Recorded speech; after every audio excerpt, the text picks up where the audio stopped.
All right, I'm here with North Dakota State University from Fargo. First of all, tell me your name. I'm Jake. And Jake, it's a little warmer here, right? Yeah, about 50 degrees warmer here.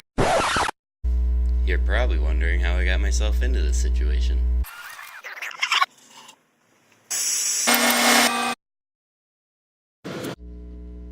As a part of our team's senior design project, we competed in NASA's annual human-powered rover competition that takes place in Huntsville, Alabama.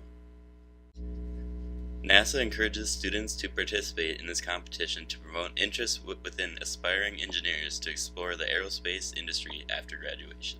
The competition is a point-based competition that simulates obstacles and tasks that astronauts may overcome during the space exploration missions. We began our project with the design and fabrication of the frame. After careful calculations and finite element analysis, the frame was decided to be designed using 6061 aluminum with 1.5-inch tubing with an 1/8 wall thickness. Next, the aluminum frame was welded together using the TIG process, a process which was new to the team, so professional experience was sought out to shorten the learning curve.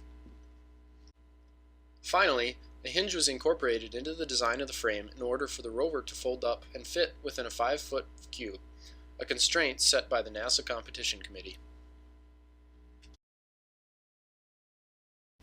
After careful analysis, the wheels were to be made using 6061 aluminum.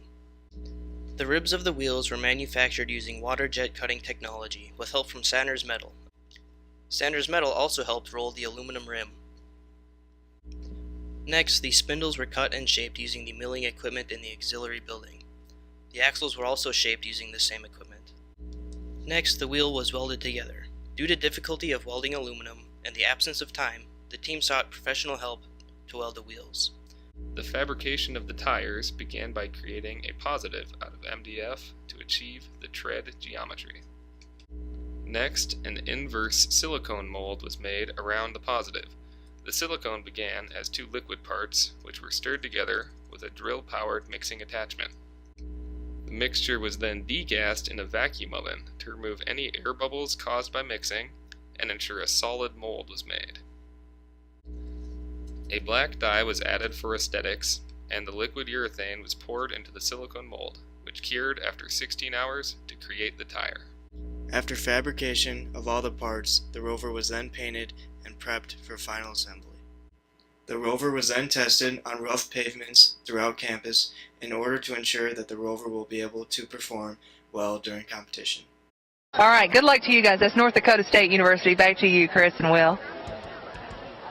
Fly me to the moon, let me play among the stars, and let me see what spring is like on Jupiter and Mars. In other words, hold my hand. In other words,